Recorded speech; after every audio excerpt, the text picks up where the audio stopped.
This is a community of 60 people living in Nine-Chung when it snows the grass. Dies there's no longer anything to eat. The Arctic is a land of extremes, deadly cold, endless darkness and brutal isolation, yet for centuries its indigenous tribes have defied nature, thriving in conditions that should be unlivable, scattered across Alaska, Canada, Greenland, Scandinavia and Russia. These circumpolar peoples have developed extraordinary traditions, from hunting in total darkness to building homes from ice. Their way of life is astonishing. However, some tribes stand above the rest. Yupik. What if the world around you wasn't just made of land and sea, but of spirits? For the Yupik people, this isn't a fantasy. It's their way of life. They believe everything in nature has a soul, from towering mountains to tiny fish. Their shamans, powerful spiritual guides, can heal the sick, communicate with unseen forces, and even bring misfortune to those who upset the balance. At the heart of their beliefs is Ilamua, the spirit of the universe, the unseen force that created all life. This deep respect for nature shapes everything: their traditions, their survival, and even their art. However, their culture isn't just spoken, it's carved, danced, and passed down through generations. The Yupik transform wood and ivory into breathtaking masks and sculptures. The fascinating part about this is that each of these pieces tells a unique story. Along with them, their hypnotic dances, performed at potlatch ceremonies, are also a way to honor the past and connect with the spirits now surviving in the Arctic. Takes more than luck, it takes skill, knowledge, and incredible resilience. When it comes to that, the Yupik have mastered the land and sea, hunting seals, walrus, and caribou with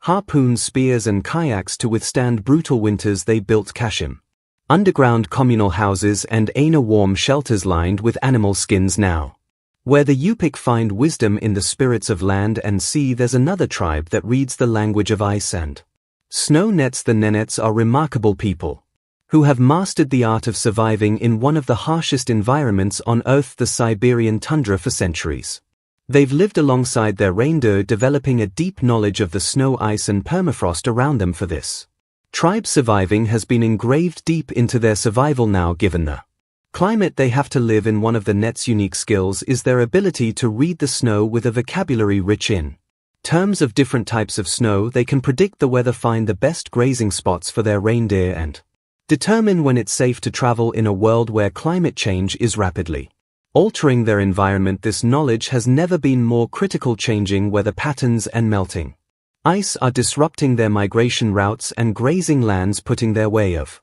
life at risk. At the same time, the Nenets live in Chum's traditional cone-shaped tents made from reindeer hides. These tents are built to withstand temperatures that can drop to a bone chilling -50 degrees Celsius. However, there's more to the Chum than just a shelter. The hides provide insulation, keeping the warmth in and the cold out. They're also so easy to set up and take down, which is crucial as the Nenets move with their herds for seasonal migrations. It's also important to know that in Net society, family is everything. They organize themselves into clans and pass down lineage through the father. Each clan has its own territory and customs, and elders hold a special place in guiding decisions. However, it's the Tadia, the shamans, who truly hold the community together as spiritual leaders. They maintain a delicate balance between humans and nature, ensuring that the Nets remain connected to the land that sustains them as more and more years have passed by. Though the Nets' lifestyle is under threat, industrial projects like the Yamal Mega Project have pushed into their lands, disrupting migration routes and introducing pollution. This encroachment on their pastures could spell the end of the Net traditional way of life. Their free movement across the land is no longer a given, and the very environment they've lived in for centuries is being altered in ways they can't control. It's clear survival takes many forms. While the Nets battled the brutal cold of Siberia, another tribe fought against forces far more devastating than nature itself. Allots. The term allot first surfaced in the 18th century, coined by Russian fur traders to describe two distinct peoples: the Anangaks of the Aleutian Islands and the Sugak of Kodiak Island. While they shared a similar environment, their cultures and languages were unique. However, when Russian colonizers arrived in 1741, everything changed for the Aleut people. What started as trade soon turned into something far more destructive. The promise of commerce quickly morphed into exploitation. Fur traders eager for profit overhunted sea otter and seals, ravaging the very ecosystems the Allot relied on disease spread like wildfire, and warfare followed in the wake of colonization. The result was that the Alot people were practically gone from a vibrant community of about 25,000. The population plummeted to just 2,000 by the late 19th century. The question is, how could an entire culture withstand such a devastating blow? The Aleut language Unum Tunu, once spoken by thousands, now faces near extinction with only 109 fluent speakers remaining. The erosion of their language is a direct consequence of centuries of cultural disruption, a blow to their identity that's still felt today. However, in the face of such adversity, the Aleut are fighting back. Efforts to revive their language and their practices are underway with a focus on passing it down to future generations. So what practices are these? Well, the Aleut people have always had a profound connection to the natural world, steeped in animism and shamanistic practices. They saw the spirits in the sea, the wind, the land. However, when Russian Orthodox missionaries arrived, that sacred belief collided with a new religion. Christianity spread through the Alot community, and while many converted, their old ways didn't disappear. They merged with the new. For generations, Alot men were expert hunters. They braved the harsh seas in bidakas, their skin-covered kayaks, to hunt marine mammals like seals, sea otter, whales, and walruses. Meanwhile, Alat women gathered fish, birds, shellfish, and wild plants like berries to nourish their people. This way of life wasn't just practical, it was the heartbeat of their community. The shared effort brought them together, forging bonds through their reliance on the land and sea. Then, of course, the Aleut people faced something no one could have predicted: World War II. In a shocking twist, the United States government forcibly relocated them to internment camps with appalling living conditions. Families were torn apart and their way of life was shattered. The pain of this injustice wasn't acknowledged until decades later. It wasn't until 1988 when the Aleut Restitution Act was passed, offering compensation. But could it ever undo the scars left behind? While the Alot fight for their identity was shaped by colonization and war, the Kaks faced a quieter struggle. Modern policies slowly chipping away at their culture. Kaks, the Korik people, have always lived closely with the land, guided by a deep respect for nature. In their society, leadership isn't about titles, it's about making decisions together. Families work as one, making choices that reflect the strength and unity of the group. However, there's one person whose influence goes beyond the family: the shaman. Through rituals and drumming, shaman connect with the spirit world, guiding the people with wisdom passed down through the ages. For the Korik, nature isn't just something they use, it's sacred. In that category, one thing that this tribe holds really dear to them is an animal. For centuries, the Korik have relied on reindeer for survival. The reindeer is their lifeline, and it provides them with food, clothing, tools, and transport. Nothing is wasted, from the meat to the hides. Every part of the animal is used. They've learned to live with the changing seasons, building semi-underground homes to survive the cold winters and sturdy tents to stay cool in the summer along the coast. The Korik crafted boats from wood and animal skins to catch fish and marine animals. When summer comes, women gather berries and roots, making the most of the short growing season to feed their people.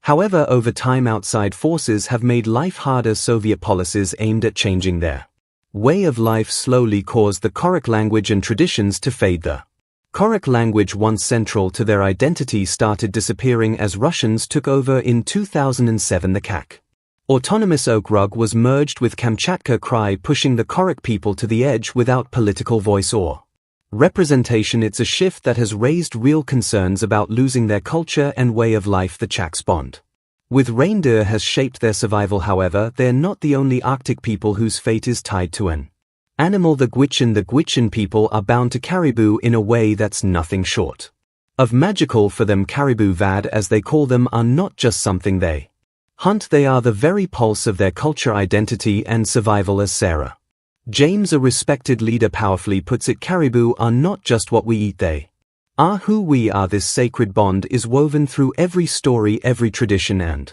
every hunt. To better understand what Sarah means, let's rewind the clock a bit. 4 generations, the Gwich'in have relied on the caribou in every possible way. These animals were their source of life: food, clothing, shelter, tools. The hides became tents that shielded them from the unforgiving elements. Meanwhile, the fur transformed into bedding and clothing, and the bones were made into essential Tools. For many years the caribou didn't just survive alongside the Gwich'in, they were essential to it. Now here's where it gets even deeper. The Gwich'in have creation myths that speak of a time when they and the caribou were one, literally inseparable. When they were separated, they vowed to forever honor the caribou, and that sacred bond still beats strong. Today every hunt is a reminder of that sacred connection, and every caribou they meet is a reminder of their ancient past. Fast forward to today, and the heart of Gwich'in life still beats with the migration of the porcupine caribou herd. The Gwich'in over time have become master trackers, understanding the caribou's every move, their migration patterns and their habitats. They've passed down this knowledge for generations. However, it's more than just hunting. It's about respect, sustainability, and ensuring that these caribou will keep returning for generations to come. What's more, the Gwich'in are stepping up in ways that go beyond tradition. They are fighting for the caribou's future when oil companies threaten the caving grounds of the porcupine caribou herd in the Arctic National Wildlife Refuge. The Gwich'in weren't just sitting back, they took a stand, fighting to protect not only the caribou but the very foundation of their way of life. For the Gwich'in, this fight is personal. It's about standing up to the forces that threaten the delicate balance of the world. They've always known as environmental changes and external pressures weigh heavily on caribou populations. The Gwich'in people have stepped up as fierce protectors of these majestic animals. They've become vocal adepts fighting to safeguard the porcupine caribou herd. This fight is more evident, particularly the caribou's crucial sing grounds, which the Gwich'in are fighting for in the Arctic National Wildlife Refuge, where oil drilling threatens to disrupt their delicate habitat. The Gwich'in Social and Cultural Institute plays a pivotal role in this battle. It seems as the Gwich'in fight to protect their sacred caribou, another tribe's survival hinges on a similar deep-rooted connection to the land. Evens and Evies. The Evens and Evens share a history that's as old as Siberia itself, born from ancient Tungusic-speaking tribes. This tribe first settled between Lake Bal and the Amur River over 3,000 years ago, trading stories and traditions with the Yukar people. However, when Russian explorers and Kaks showed up in the 17th century, everything changed. A fur tack called Yasak was slapped on them, forcing them to expand into new lands, taking their resources with them. This marked the beginning of a complex relationship between the indigenous people and the outside world. Fun fact: the Evens also descended from those Tungusic tribes settled around the Sea of Okhotsk in northeastern Siberia. They didn't just passively accept Russian colonization, they resisted. However, by 1700-100 they too were subdued. These two groups with their shared roots have been fighting to maintain their way of life for centuries. Since those times, the Events were always on the move, using reindeer for transport and food. Their conical tents made from birch bark or reindeer hides were the perfect homes for a mobile